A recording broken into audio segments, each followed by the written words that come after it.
Okey. Soalannya, saya tengok dalam Facebook banyak tarikat lah.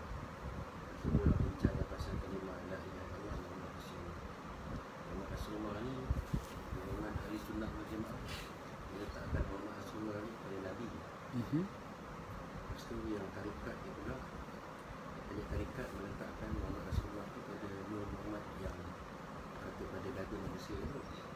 Itu ada lagi satu pula, yang ketiga tu Muhammad Rasulullah tu adalah Muhammad yang awal. Jadi pencerahan dia tu macam ni.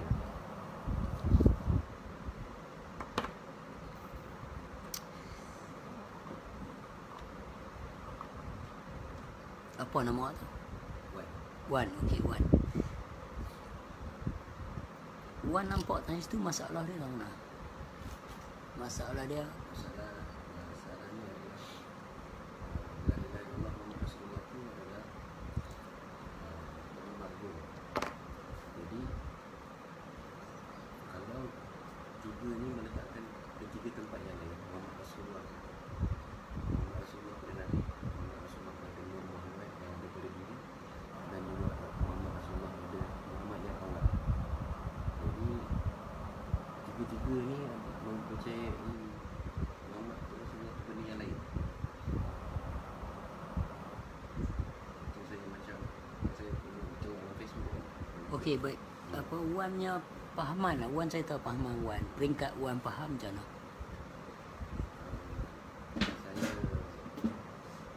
faham, yang saya boleh terima adalah Muhammad Rasulullah ni adalah Nur Muhammad yang awal. Maknanya yang saya boleh nampak kan, sebab kalau kita tengok Nabi Adam, dia keluar kot saya, dia Muhammad tak keluar lagi, dia cakap la ilaha illallah Muhammad Rasulullah. Jadi macam mana dia nak menyaksi Muhammad Rasulullah? Penyaksian ni kalau saya baca dalam Facebook, jadi saya macam tanya-tanya Muhammad Rasulullah, ahli sunnah wal jamaah letak Muhammad Rasulullah pada Nabi, lalu tarikat letak Muhammad Rasulullah pada Nur Muhammad. Itu yang ada lagi satu yang lain, dia letak Muhammad yang awal. Sebab katanya Muhammad itu adalah sangka kepada Allah. Ciptaan itu daripada awal adalah Nur Muhammad. Sebab Nur Muhammad adalah terkait alam, bintang, bulan, langit, Adam, Idris, dan seterusnya. Baik. Bilakah Wan bernama Wan? Masalah lain. Mak ayah lahir itu, Ha? mak ayah lahir bagi nama. Maka orang pun panggil Wan lah. Sebelum tu dia baby ya. Okey. Bilakah lighter ni bernama lighter bagi Wan? Bila dia Diperkenalkan benda ni orang panggil lighter. Kalau pergi negeri lain orang panggil lem lah. Tapi kalau Wan pergi kata pergi Germany, Wan kata nak penyala api sah. Orang tak faham. Okey.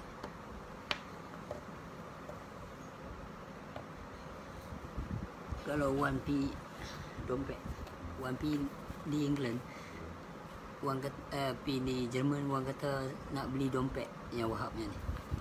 Nak beli dompet. Agak-agak jual tu tahu tak faham.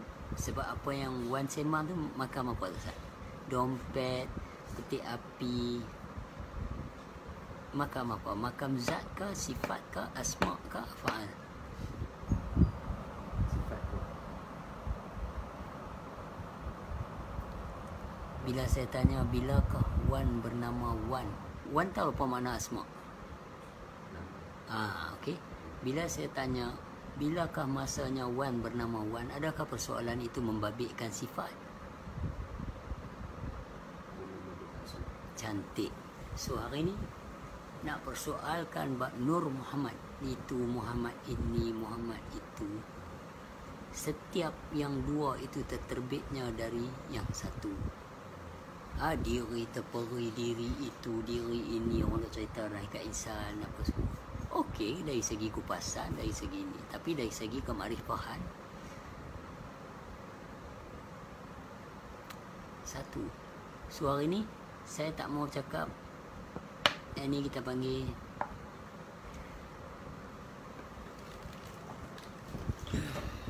ini kita panggil pen ataupun pensel lah kita cakap. Kita ambil bahasa lain, kita ambil okey. Yang ni kita panggil apa?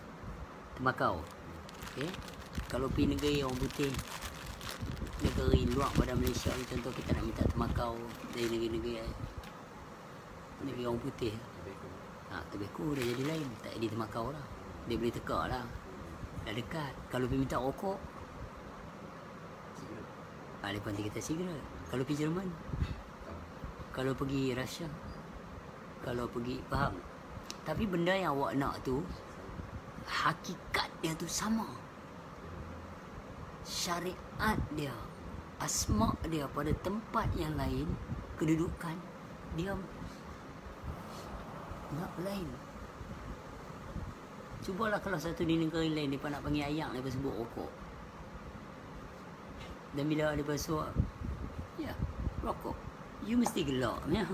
Tapi bagi mereka apa kot? Air. Air?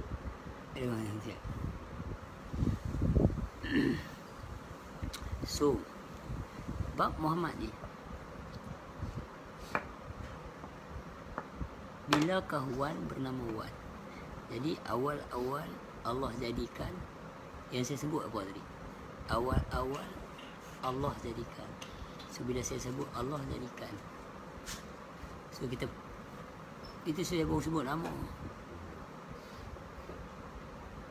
Sudah ni kita proses pula bila Allah itu bernama Allah. Tadi bila Wan bernama Wan.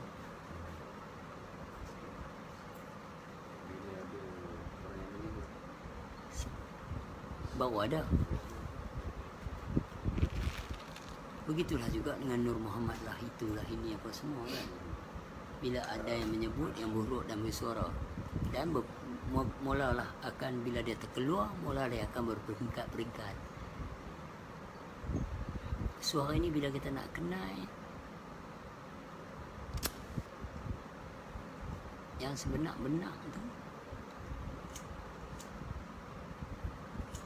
sebelum kita nak mengenal, tadi dah sebut dah kan, awal-awal Allah jadikan Nur Muhammad. So yang pertama sekali yang kita nak kenal Allah ni adalah mengenal Allah. Okey, tak terpisah dulu Nur Muhammad. Tapi nak mengenal Allah ni, nak kenal apa dulu? Cerita Muhammad ke atau nak mengenal apa dulu? Konsep dan idea ke, tarikat ni cerita lagu ni, tarikat ni cerita lagu ni.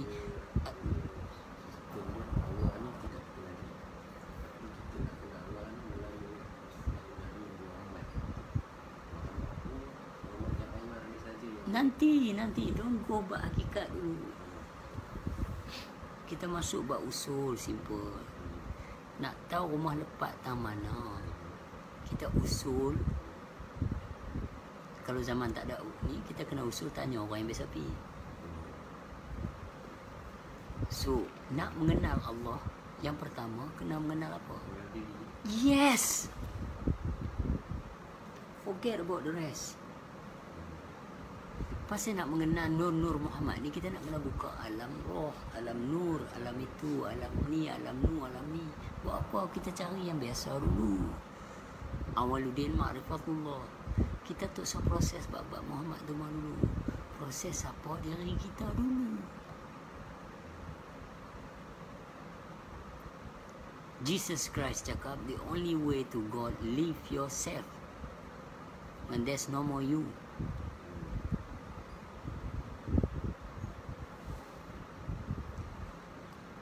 Benda ni nak kena faham betul-betul. So kita nak mengenal Allah, takluk dia mengenal diri, bukan nak mengenal alam nu alam ni lahu jabaru Maluku ni apa proses dia, alam ni puji apa, Nur Muhammad ni macam mana, diri ni. Terus kita masuk mengenai yang biasa dulu, mengenal Allah, nafsiyah salbiah, diri zat, perkhabaran, mengenal diri, maknawiyah, kenyataan, menetapkan.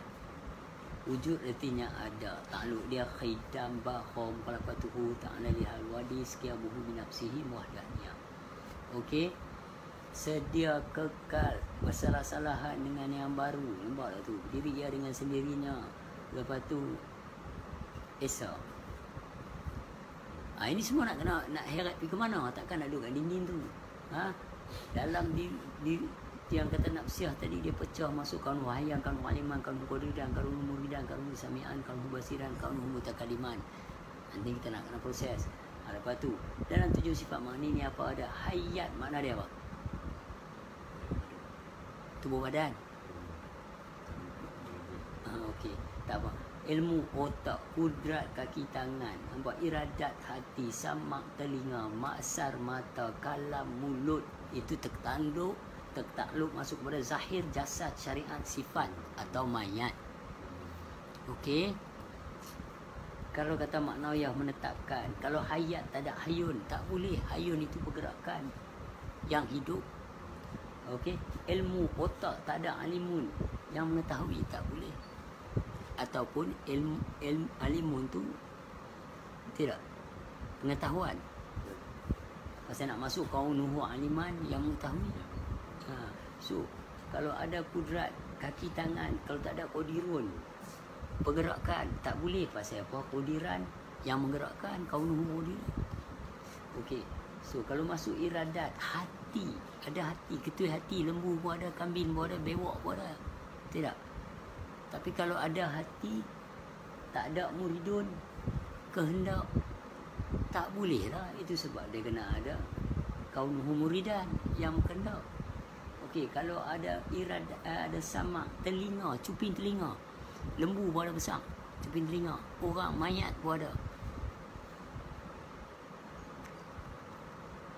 Kalau tak ada sami'un, pendengaran, tak boleh.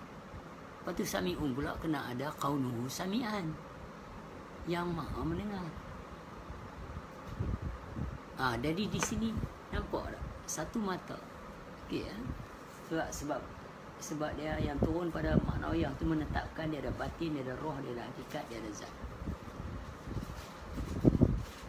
So hari ni bila kita proses alam diri itu dulu, contoh orang kita buka macam ni, hayat. Berada ada tak tubuh badan? Wan ada tak? Pasal apa wannya tubuh badan boleh bergerak, orang lumpuh tak boleh, mayat tak boleh bergerak? Tak ada. Roh itu mayat, orang lumpuh. Kita cakap pasal ability. Tidak. Ada mata. Pasal apa orang bisu tak boleh lihat, sedangkan dia ada roh? Itu sebab 7 sifat makni yang ada dekat jasad yang mati tu tak boleh nampak kenyataan, make a use of it, kalau tak ada maknawiyah menetapkan. Kenyataan tu tak ada istimewanya, tak ada yang menetapkan bagi kenyataan tu. Tu khaunuhu, tu semua tu perihal ability. So kita kaji kot sini dulu. Dan semua tu adalah innallaha ya'murukum an tu'adu amanati ila ahliha. Semua ni amanah-amanah Allah. Itu sebab dia kata wa fi anfusikum afala tubsirun. Ini basic untuk mengenal Allah. Kita kena mengaji mengenal diri. Jangan duk peduli lah, duk tengok dalam Facebook ke internet yang duk cakap pasal alam ni apa tu, semua relax dulu. Sebab first step to know the God, you have to know yourself at first. Itu sebab sifat 20 penting. Tapi tak tahulah kalau kata orang beritahu kat saya puak Wahabi ni dia tak setuju sifat 20. Saya kata kat mereka, saya bukan puak Wahabi. Kalau mereka tak setuju, tak ada masalah bagi saya. Might bother them, doesn't bother me. Sebab kita mengaji ilmu ni untuk diri kita, untuk tanggungjawab kita nak balik esok. Bukan disebabkan ramainya mengaji, kita kena mengaji. Bukan disebab orang sokong kita, baru kita rasa benda ni betul. Bukan disebab orang ramai keji kita, tuduh sesat, tuduh tak betul, kita nak rasa tak betul. Ini saya tanya satu, biji mata yang lu ada tu, adakah biji mata yang lu ada tu boleh melihat? Tak boleh. Kalau tak ada penglihatan. Kalau ada penglihatan pula, tak ada yang melihat. Contoh dia macam ni, awak tidur, mata awak pejam macam ni. Awak tengok dalam mimpi awak tu, awak nampak harimau. Itu ada dua kedudukan. Satu mata pejam, satu mata melihat harimau. Mata mana pula yang melihat mimpi? Iaitu awak dan harimau. Tak lari. Tak lari. Dari sudut basar basirun kaunu basiran, membuktikan bola mata pejam pun biji mata ni orang buta pun ada, dan mayat pun ada. Itu bukti yang jelas. Dalam mimpi tu awak melihat harimau. Kan 3 lapis tu. Itu sebabnya kita nak pencurahan semayang pun qausat tarat ta'yin, tapi lagi ada wadah wadah. Masuk lagi Allah Muhammad Adam. Mana dia nak pisah? Ni pelan sikit-sikit. Kita masuk slowly. Pasal brother kata tak tahu. Tu saya kata sifat 20 penting. Sebab setengah ada ulama-ulama yang baru ni tak tahu main dari mana, tolak sifat 20, saya pun tak faham.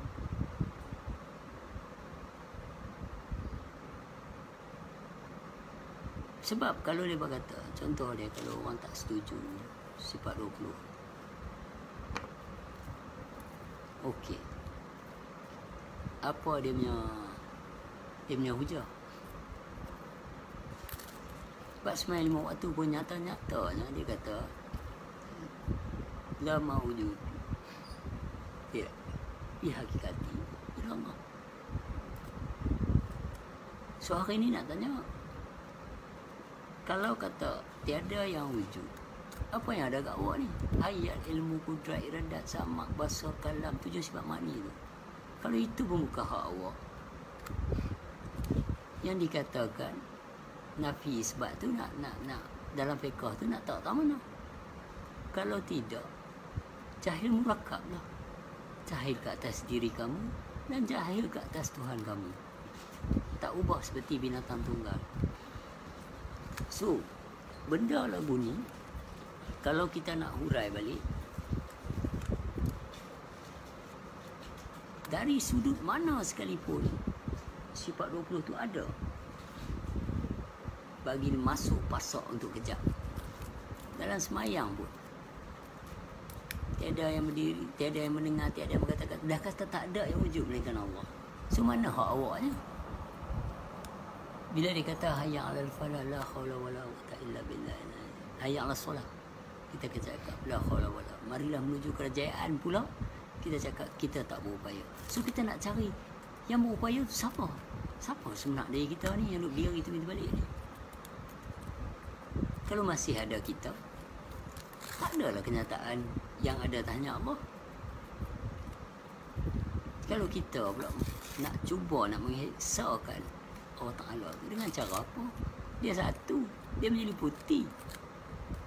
Satu lagu ni menyeliputi je lah. So di sini nak mengaji,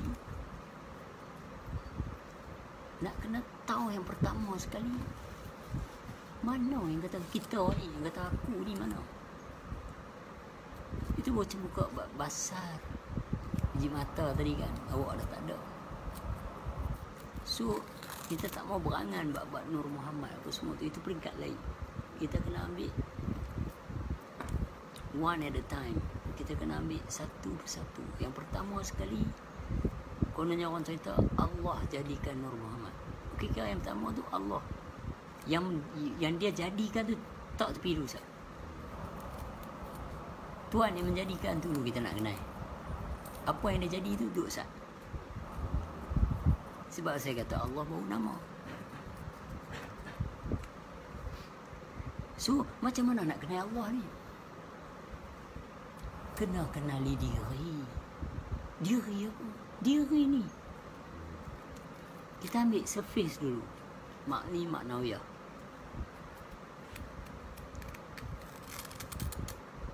Ilmu ni masalah dia dulu. Patut diajar. Waktu di sekolah rendah.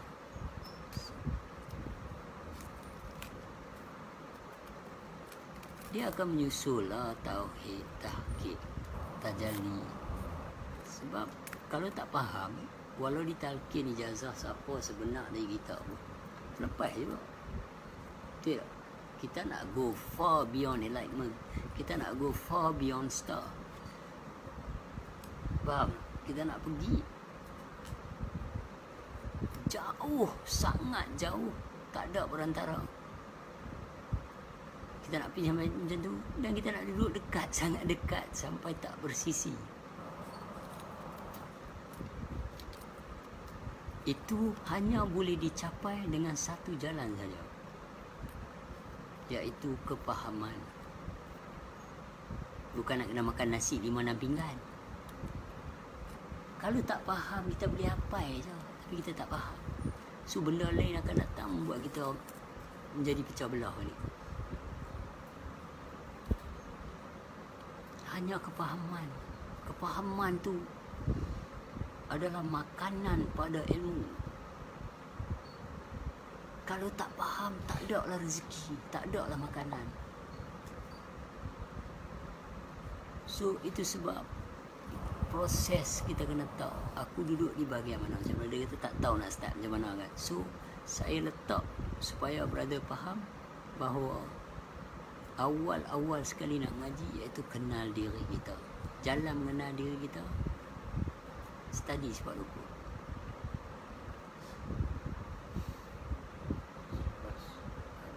Selanjutnya dia akan datang menyusuri peringkat faham awak. Betul? Budak kecil pun dia ada peringkat sebelum dia boleh berdiri dengan sendirinya. Sedangkan Allah berserta. Betul? Tapi dari segi syariat ni berdiri.